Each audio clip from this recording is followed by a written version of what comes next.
Good morning दोस्तों, कैसे हैं आप लोग? अच्छे होंगे। आज हम एग्जाम्पल नंबर 5 क्या है करने जा रहे हैं।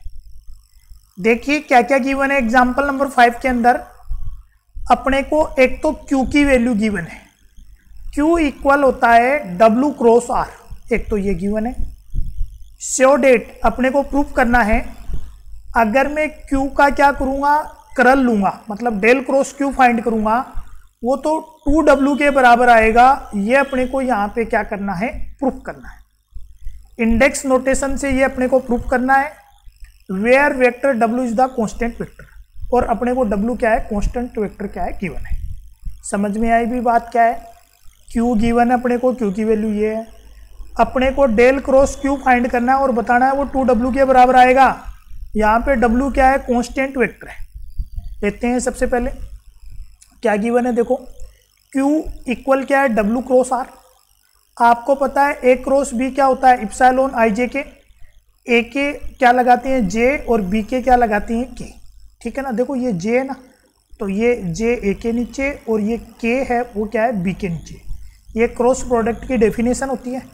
तो यहाँ पर भी मैं क्या करूँगा, क्रॉस प्रोडक्ट की डेफिनेशन लूँगा। मैं यहाँ पर Q को क्या कर लूँ, K ले लूँ। Q यहाँ पे क्या है, कोई वेक्टर है, उस इस वेक्टर को क्या ले लिया, QK ले लिया। अभी पता चलेगा इसको QK क्यों लिया है ना। K ले लिया तो इसको आगे क्या लिख दो, नया वेरिएबल दे दो, नई इंडेक्स ले लो, ST ले लो। जरूरी नहीं है ST लूँ, PQ भी ले सकता हूँ ना। PQ तो यहाँ पर है पहले से, ऑलरेडी Q है ना, इसलिए PQ तो नहीं लूँगा। तो मैंने यहाँ पे क्या ले लिया, ST ले लिया। तो बताओ क्या हो जाएगा, W के क्या लगाएंगे नीचे S और R के नीचे क्या लगाएंगे T। बताओ ये DQ वाली बात समझ में आई या नहीं आई। किस कारण से लिखी है, क्रॉस प्रोडक्ट के इंडेक्स नोटेशन की डेफिनेशन के कारण से अपन ने लिखी है। अब मेरे को क्या फाइंड करना है, डेल क्रॉस Q फाइंड करना है। क्या फाइंड करना है, डेल क्रॉस Q क्या करना है, फाइंड करना है। तो सबसे पहले क्या लिखूंगा मैं, del cross Q curl A की डेफिनेशन क्या है, इप्सिलॉन IJ के क्या करते हैं, एक के लास्ट वाला कोमा बीच वाला, लिखते हैं नहीं लिखते। तो यहाँ पर मैं डेल क्रॉस Q की डेफिनेशन क्या लिखूंगा, इप्सिलॉन IJ के लास्ट वाला कोमा J। बताओ लिखोगे नहीं लिखोगे। Q लिखा, देखो यहाँ पे QK क्यों फाइंड किया, क्योंकि यहाँ पे QK आ गया ना। इस QK की वैल्यू इक्वेशन फर्स्ट से मैं यहाँ पे डायरेक्ट रख दूंगा, रख दी QK की वैल्यू। अब इस पूरे का मतलब क्या है, इस पूरे का डिफ्रेंशिएट करना है J के रेस्पेक्ट में। ये इप्सिलॉन KST तो कांस्टेंट है, तो ये क्या आ जाएगा, बाहर आ जाएगा। WS यहाँ पे क्या दे रखा है, कांस्टेंट दे रखा है, W वेक्टर कांस्टेंट है, तो W भी क्या हो जाएगा, कांस्टेंट होने के कारण बाहर आ जाएगा। डिफरेंशिएट किसका होगा, RT का। किसके रेस्पेक्ट में, J के रेस्पेक्ट में। RT का J के रेस्पेक्ट में, बाकी सब कांस्टेंट है, बाहर आ जाएगा। यहाँ पे मैं एप्सिलॉन डेल आइडेंटिटी काम में लूँगा। तो देखो यहाँ पर K और K इक्वल है, तो क्या लिखोगे, I को किसके साथ में, S के साथ में IS, J को किसके साथ में, T के साथ में क्या लिखोगे, JT। फिर माइनस उल्टा पुल्टा कर देंगे, I को किसके साथ में, T के साथ में, J को किसके साथ में, S के साथ में। बताओ ये इप्सिलॉन डेल आइडेंटिटी लगा लोगे नहीं लगा लोगे। WS RT कोमा J क्या है, AGT, ठीक है।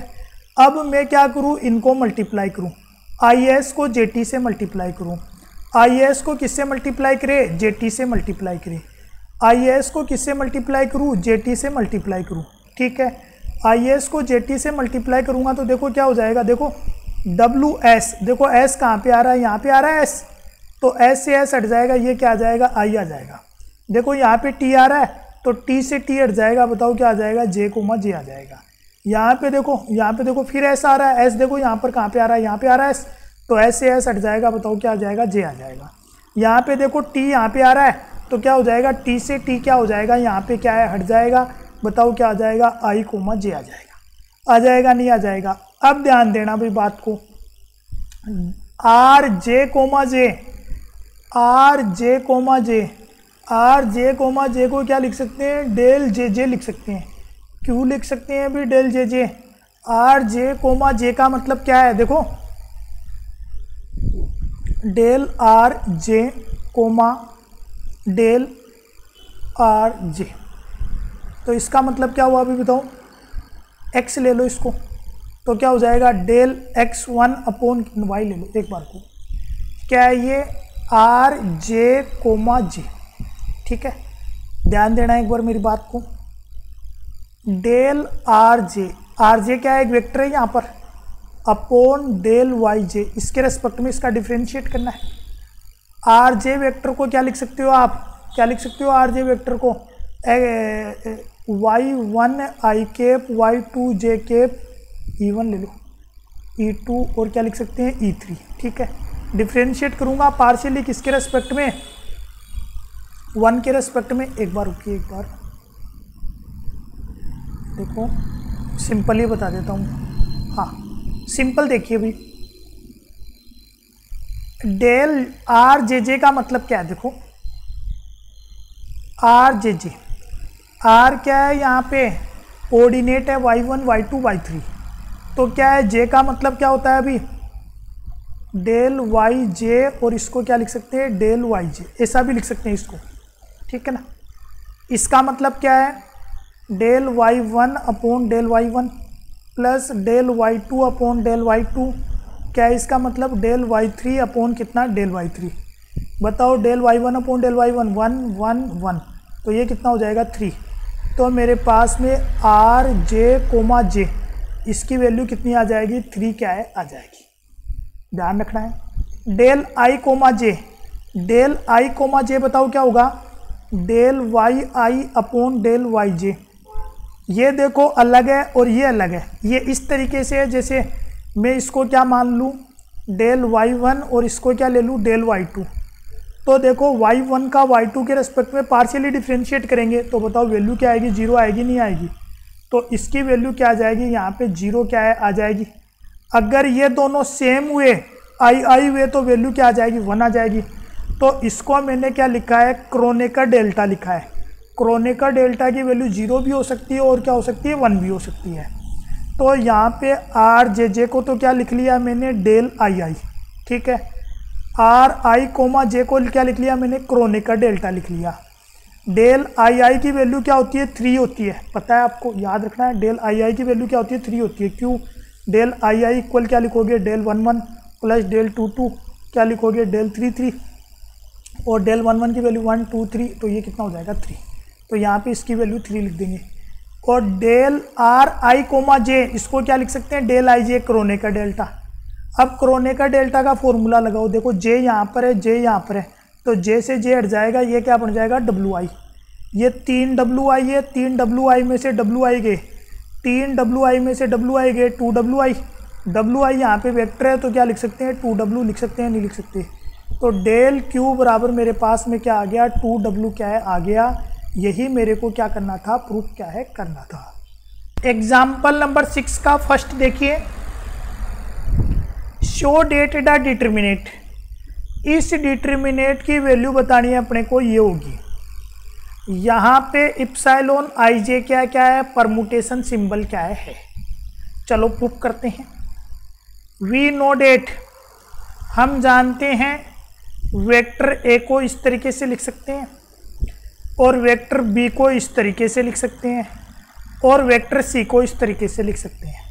बताओ 3 वेक्टर को इस तरीके से लिख सकते हैं, नहीं लिख सकते। और आपको ये भी पता है 3 वेक्टर का क्या करते हैं, स्केलर प्रोडक्ट लेते हैं। Then scalar triple product of 3 vectors in express in determinant form H. 3 vector के स्केलर प्रोडक्ट को डिटर्मिनेट की फॉर्म में हम इस तरीके से क्या करते हैं, लिखते हैं। देखिए 3 वेक्टर आपको गिवन है, ये वाला, दूसरा वेक्टर ये वाला, तीसरा वेक्टर ये वाला। तो इन तीनों वेक्टर का क्या करना है, मेरे को डॉट प्रोडक्ट लेना है। तो कैसे लिखो, डॉट प्रोडक्ट नहीं स्केलर प्रोडक्ट लेना है। तो इन तीनों के स्केलर ट्रिपल प्रोडक्ट को कैसे लिखेंगे, A dot B cross C. Determinant की फॉर्म में कैसे फाइंड करेंगे, फर्स्ट लाइन में वेक्टर ए, सेकेंड लाइन में वेक्टर बी, थर्ड लाइन में वेक्टर सी। लिख लोगे नहीं लिख लोगे। अब मैं बी क्रॉस सी को क्या कर लूँ, डी मान लूँ, मान लिया डी। ठीक है, तो इस तरीके से लिखा नहीं लिखा। अब मैं इसको इंडेक्स नोटेशन में लिखना चाहूँ, ए डॉट डी क्या है, यहाँ पे डॉट प्रोडक्ट है, स्केलर प्रोडक्ट है, स्केलर प्रोडक्ट को इंडेक्स नोटेशन में क्या लिखते हैं, AIDI। तो मैंने इसको क्या लिख लिया, AIDI क्या है लिख लिया। आपने D इक्वल क्या माना था, B क्रॉस C माना था। B क्रॉस C का फॉर्मूला क्या होता है, इप्सिलॉन IJ BJ CK होता है, नहीं होता क्रॉस प्रोडक्ट के अंदर। तो मैं क्या करूँगा, DI की वैल्यू लिख लूँगा यहाँ पर, इप्सिलॉन IJ BJ CK क्या करूँगा, इसकी वैल्यू क्या है लिख लूँगा। एप्सिलॉन IJ को क्या किया मैंने, फर्स्ट नंबर पे लिख लिया, ठीक है, कोई दिक्कत है नहीं। अब यहाँ पे AI क्या है, एक वेक्टर है, इस वेक्टर को मैंने क्या मान लिया, इसकी वैल्यू क्या है, A1I है मान लिया, और BJ को क्या मान लिया, A2J है, CK को क्या मान लिया, A3K है, ठीक है। तो यहाँ पर AI BJ CK की वैल्यू क्या कर दीजिए, पुट कर दीजिए, पुट कर दी। तो यहाँ पर भी देखो, यहाँ पर AI को आपने क्या माना है, 1I। तो यहाँ पर I की जगह देखिए मैं 1 लूँगा, I की जगह क्या लूँगा, देखिए मैं 1 लूँगा। देखो I की जगह क्या करोगे आप, एक मिनट थोड़ा सा ऊपर करो इसको,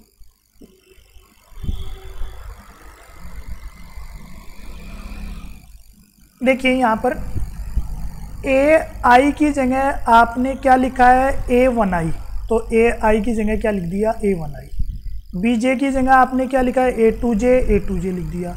CK की जगह आपने क्या लिखा है, A3K लिख दिया। अब देखो यहाँ पर I क्या है, फ्री इंडेक्स है, तो I की जगह क्या करोगे आप, 1 लोगे, तो क्या बनेगा, A1 बताओ कितना बन जाएगा, A11।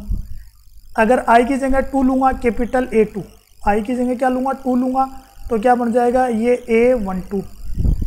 I की जगह 3 लूँगा, तो ये क्या बन जाएगा, A13। तो A1 की वैल्यू यहाँ पे क्या लिख दोगे, A11। A2 की वैल्यू क्या लिख दोगे, A12। A3 की वैल्यू यहाँ पे क्या लिख देंगे, A13। बात समझ में आई, नहीं आई तो यहाँ पे समझ लो। JJ यहाँ पे क्या है, फ्री इंडेक्स है, J की जगह क्या करूँगा, यहाँ पे 1 लूँगा, तो क्या होगा अभी, B1 इक्वल कितना आ जाएगा, A21। B2 कितना आ जाएगा बताओ, A22 नहीं, स्मॉल B22। B3 बराबर क्या आ जाएगा, स्मॉल नहीं, A आएगा, A लिख रहे हैं यहाँ पर, A क्या आ जाएगा, 23। तो यहाँ पर B1 B2 B3 की जगह क्या लिख दोगे, A21 A22 A23 क्या करेंगे, लिख देंगे। इसी तरीके से A3 के क्या करेंगे, A3 के देखो यहाँ पर K की जगह 1 लूँगा तो यहाँ पे 1, तो 31 32 33 हो जाएगा। ये क्या है, अभी डिटर्मिनेट है, इस डिटर्मिनेट को AIJ लिख सकते हैं अपन। तो इसकी वैल्यू क्या आ गई मेरे पास में, डिटर्मिनेट AIJ आ गई। यहाँ पर इप्सिलॉन IJ के क्या है, परमुटेशन सिंबल है, यही अपने को क्या करना था, प्रूफ क्या है करना था। एग्जाम्पल नंबर 6 के फर्स्ट तक समझ के ढंग से अपने को कॉपी में लिख लेना है। बाकी चर्चा हम क्या करेंगे, कल करेंगे। धन्यवाद दोस्तों।